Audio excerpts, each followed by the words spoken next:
Na parte anterior dessa aula, nós obtivemos a capacidade térmica devido ao modelo de Einstein, e nessa aula nós vamos agora explorar isso melhor e aplicar em certos casos. Para começar, é necessário que essa expressão reobtenha do Long-Petit para temperaturas altas. E de fato é o que acontece.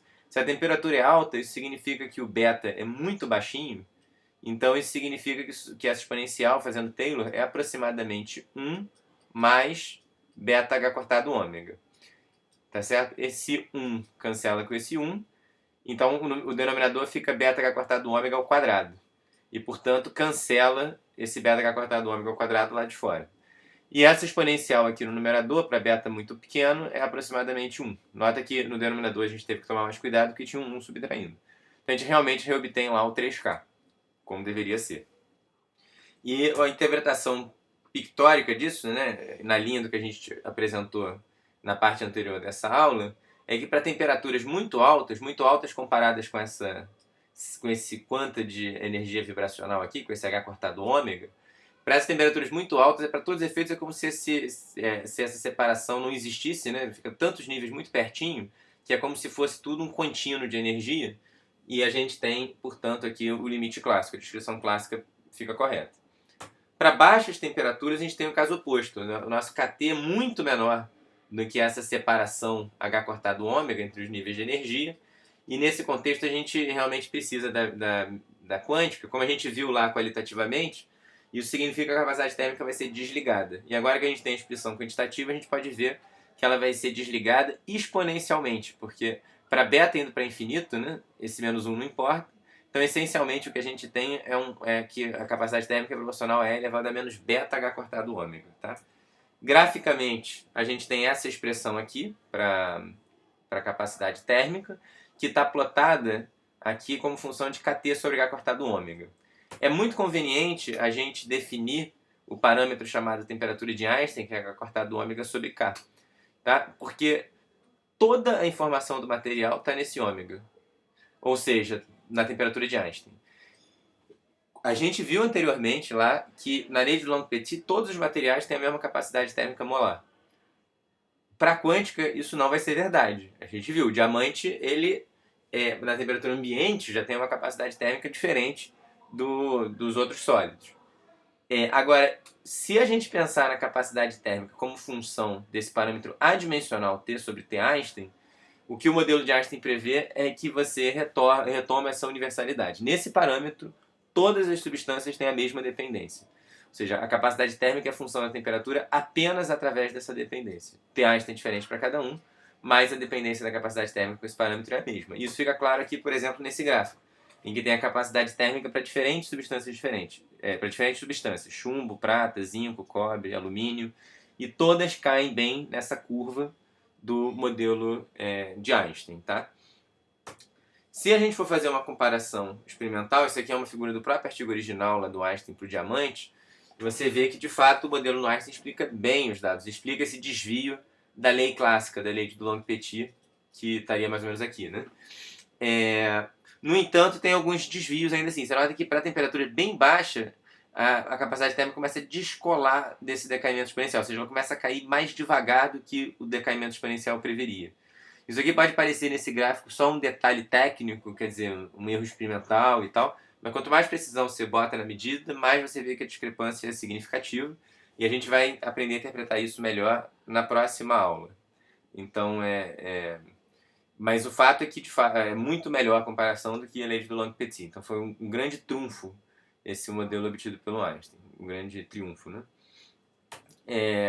E para o Einstein, a temperatura de diamante é da ordem de 1320 Kelvin. Então isso explica porque que o diamante, realmente, a mesma temperatura ambiente, a gente já começa a ver correções quânticas na sua capacidade térmica. Agora, tem várias limitações o modelo de Einstein. Ele funciona mal para temperaturas baixas, a gente vai ver por quê. Ele tem um parâmetro livre, que é essa frequência. A gente, por um modelo pictórico, estimou o ômega pensando em modelinho de mola e tal, mas isso, claro, não é uma análise dos primeiros princípios.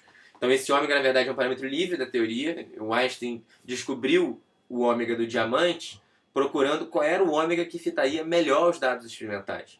Então, idealmente, a teoria física tem que ter o menor número de parâmetros livres possíveis. Já adianto que a modificação que a gente vai fazer no modelo de Einstein vai gerar uma teoria sem parâmetros livres, que vai ser um dos grandes trunfos dessa outra teoria que a gente vai apresentar a seguir. Outra coisa é que o modelo de Einstein expressa interações entre os átomos do sólido. Então, para todos os efeitos, cada átomo está vibrando em torno da posição do equilíbrio com uma certa frequência dada e a gente não está levando em consideração como que essas oscilações estão acopladas entre si, que é outra coisa que a gente vai corrigir mais à frente. Algo que também já chama atenção é que a vibração dos átomos contribui para a vibração térmica, para a capacidade térmica, mas a gente só levou em consideração a vibração dos átomos. Será que não teriam outras contribuições? Em particular, por que os elétrons não contribuem? Isso é algo que mesmo lá no curso de Física Básica, quando vocês fizeram a análise do gás ideal, foi jogado para debaixo do tapete, porque falou, cada grau de liberdade contribui com meio de kT, e aí você analisou molécula monatômica, diatômica e assim por diante, e ninguém falou nunca nada do elétron. Por que os elétrons não contribuem para a capacidade térmica? Ou melhor colocando, será que eles contribuem?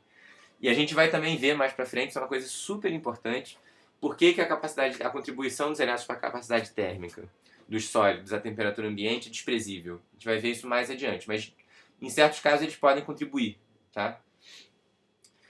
Vamos aqui para os comentários finais. Primeiro, um desafio para vocês, que a gente disse que a capacidade térmica, pressão constante e volume constante eram aproximadamente iguais para os sólidos. Então a questão é vocês mostrarem isso, ou seja, demonstrem que a diferença entre capacidade térmica, pressão constante e volume constante é dado por essa expressão daqui. Essa expressão vale, não estou nem dizendo aqui, não é para sólido não, essa expressão vale sempre. Tá? Onde esse V é o volume, T é a temperatura, alfa é o coeficiente de dilatação térmica, que é definido como a derivada do volume pela temperatura e pressão constante, dividido pelo volume, tá certo? Como vocês viram já, essa expressão da dilatação térmica vocês já viram em outros cursos. E beta é o coeficiente de compressibilidade isotérmico. É dado pela derivada do volume com relação à pressão, a temperatura constante, dividido pelo volume, e esse menos aqui na frente é só para fazer com que o beta seja positivo. E aí, em termos dessas grandezas, a diferença entre a capacidade térmica, pressão e volume constante é dado por essa expressão. E aí você vê que, de fato, né, quer dizer, o sólido, como ele é muito incompressível, esse beta é grandão, ele está lá no denominador. A dilatação térmica dos sólidos é bem menor do que a dos gases, está no numerador. Então, realmente, essa diferença para os sólidos vai ser bem menor do que para os gases. Peço para vocês procurarem na internet valores para o beta e para o alfa e estimarem qual é a diferença entre o CP e o CV para um sólido típico aí que vocês escolherem. Tá? Outros comentários finais. Já lá na física básica, a quântica estava um pouco escondida, ninguém falou em quântica, mas ela já estava presente. Então, quando vocês discutem lá a capacidade térmica de moléculas diatômicas, é feita a discussão de uma maneira bem artificial. Você fala, a minha molécula diatômica pode ser uma haste rígida, então os átomos estão presos por um bastão rígido, de maneira que eles têm como grau de liberdade apenas a translação, que bota 3 meios de R ali no calor específico, né? E de rotação. Nota que a rotação em torno do eixo da molécula não é um grau de liberdade, né? Porque não tem nada independente. E, portanto, só tem duas rotações independentes, né? Nas direções perpendiculares a esse alter aqui, né? Então você ganha mais uma contribuição de 1 unidade para calor específico a volume constante para os gases que são hastes rígidas. Então eu falei rápido, que isso aqui é o que vocês veem lá na física básica, né? Dá os 5 meios de R que vocês veem. Mas aí fala assim, não, tem certas moléculas diatômicas que vibram também. Então os átomos, nesse caso, teriam presos como se fosse por uma mola. E além do caso anterior, a gente tem que somar o 1 devido à vibração, né? Meio devido à vibração longitudinal e meio devido à energia potencial elástica, como a gente fez para os sólidos. Isso dá lá os 7 meios. Agora, isso é totalmente ad hoc. Por que acontece isso? E na realidade, o que ocorre é que, fundamentalmente a molécula ela vai ter lá seus graus de liberdade rotacionais e vibracionais. Todas elas vão ter. Só que a separação entre os níveis de energia rotacional é dado, como vocês viram na quântica, por h cortado ao quadrado sobre I, onde I é o momento de inércia. E a separação de energia vibracional é dada por h cortado ômega, onde esse ômega aqui é a raiz de K sobre M.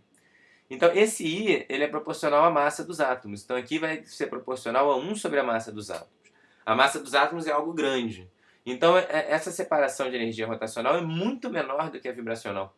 Ou seja, para temperaturas ambientes, tipicamente a gente pode considerar que as energias rotacionais formam um contínuo e, portanto, vale sempre a descrição clássica para elas, por isso que elas estão presentes aqui com essa lei clássica, Mas a parte vibracional, dependendo da molécula, pode não ter sido excitada, ou seja, esse grau de liberdade pode estar congelado. Bem na linha que a gente viu na aula de hoje, mesma razão. Então, para essas moléculas em que o quanto de energia vibracional é alto, você tem que a descrição mais apropriada seria uma haste rígida. E caso contrário, você tem que botar uma molinha ali, tá?